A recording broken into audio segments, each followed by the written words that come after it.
재림 준비를 위한 기도와 헌신의 40일 둘째 날입니다.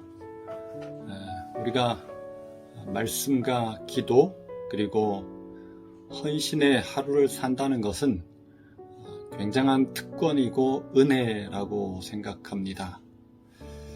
40일 동안 날마다 일신, 우일신하여 예수님의 장성한 분량에까지 성장할 수 있는 일산교회 모든 성도들 되기를 간절히 소망합니다. 작년 신방하는 도중에 무화과 나무를 하나 샀습니다.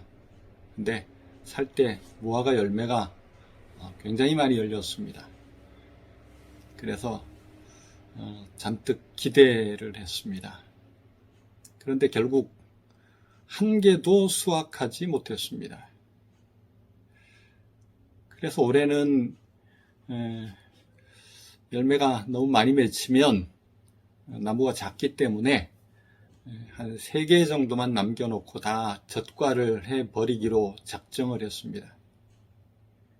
그런데 올해는 겨우 1개의 무화과 열매가 맺혔습니다.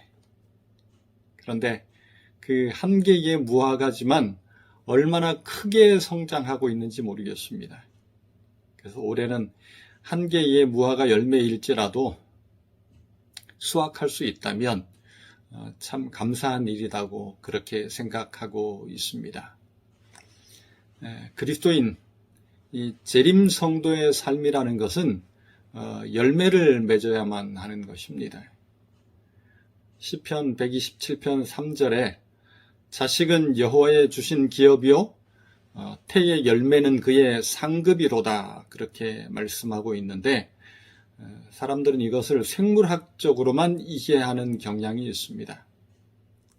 분명한 사실은 생물학적인 자녀에 대한 이야기도 하지만 영적으로 성령을 받은 성도들이 낳은 영혼, 그 백성을 의미하기도 하는 것입니다.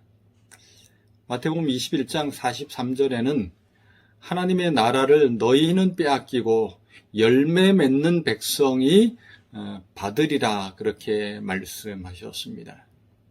예수님께서도 열매 없는 무화과 나무를 저주하셨고 그 무화과 나무는 말라 죽게 되었습니다. 열매 맺는 백성이 하나님의 나라를 얻게 되는 것입니다. 그러면 우리가 열매 맺는 재림 성도가 되는데 결정적인 역할을 하는 것이 무엇일까? 그것은 바로 성령의 역할입니다. 오늘 살펴볼 본문 오순절 후에 성령 받음은 성령의 역할이 얼마나 중요한지를 우리에게 가르쳐 주고 있습니다. 자, 어제 말씀을 잠깐 복습을 하면 성령 충만함을 입게 될 때에 얻는 유익이 무엇이라고 말씀하셨습니까? 권능, 능력을 받고 또 증인이 되어서 땅끝까지 복음을 증거해서 우리가 이루어야 할 징조를 성취하는 것. 그것이 바로 성령의 침례, 성령 충만을 받게 되는 것의 유익인 것입니다.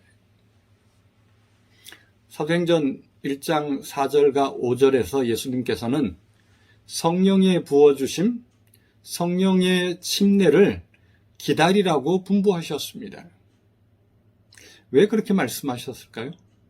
이유가 무엇일까요? 그것은 바로 복음을 전할 능력을 받기 위함인 것입니다. 우리가 아는 것처럼 제자들은 3년 반 동안 예수님에게 제자 훈련을 받았지만 진정 권능 있고 능력 있는 그런 제자 그리고 온전한 증인이 되기에 부족함이 있었습니다. 그 이유는 그 능력의 근원 원천에 접근하지 못했기 때문입니다. 바로 성령을 경험하지 못했기 때문입니다. 그래서 예수님께서 성령을 기다리라고 말씀하셨고 그래서 오순절 날 제자들이 성령을 받고 성령 충만함을 입어서 능력 있게 증인의 사명을 할 수 있게 되었던 것입니다.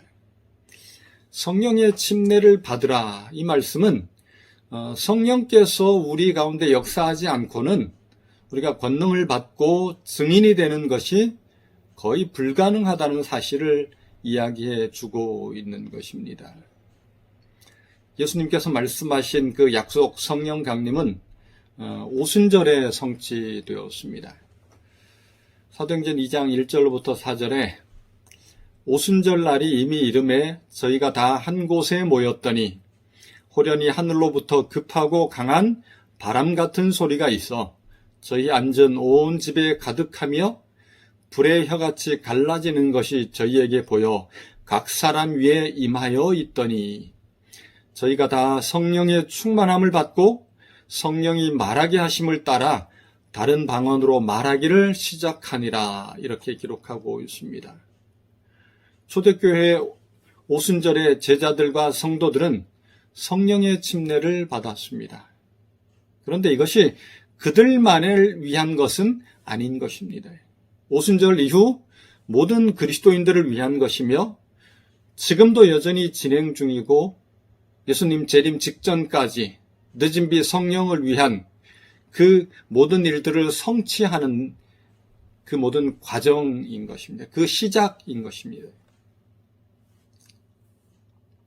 그러면 성령의 침례를 받는 조건이 무엇일까? 오늘 책에 보면 첫 번째로 말씀이 선포될 때 그 말씀을 귀담아 들어야 된다라고 이야기를 하고 있습니다.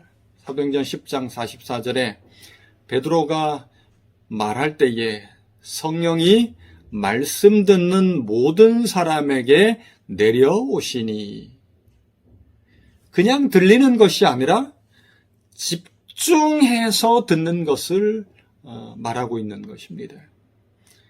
말씀을 듣거나 성령의 음성이 들려올 때 딴짓하면서 듣는다면 감동이 있을 수 없고 성령이 임할 수 없는 것입니다.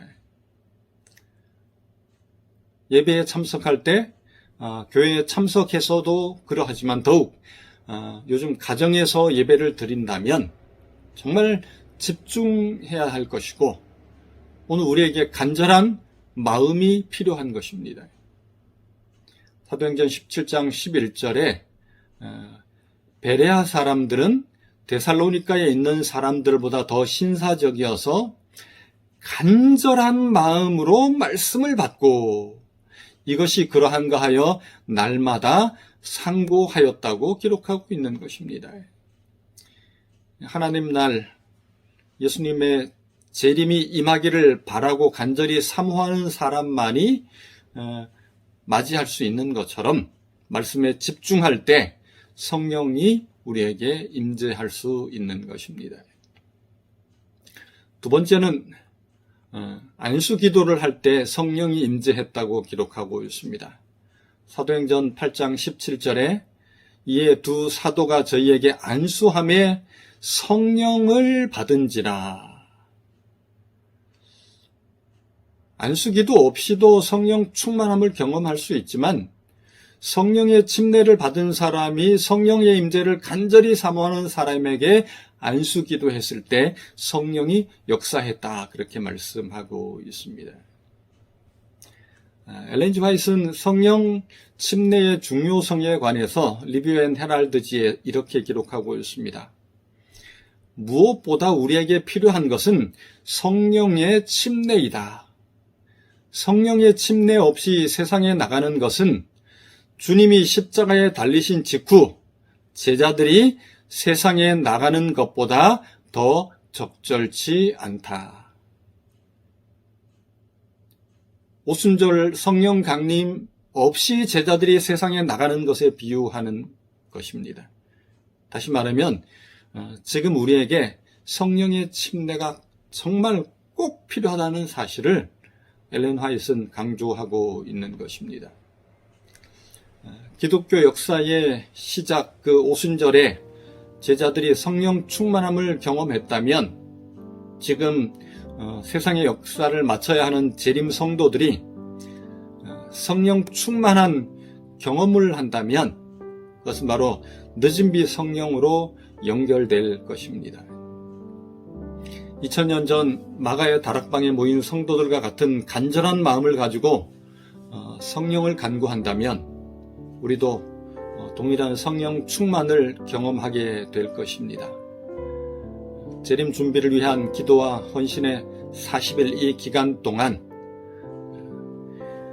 오순절에 그 제자들이 경험했던 그 성령 충만한 그 경험이 저와 우리 모든 성도님들의 삶에 꼭 임할 수 있게 되기를 간절히 소망합니다.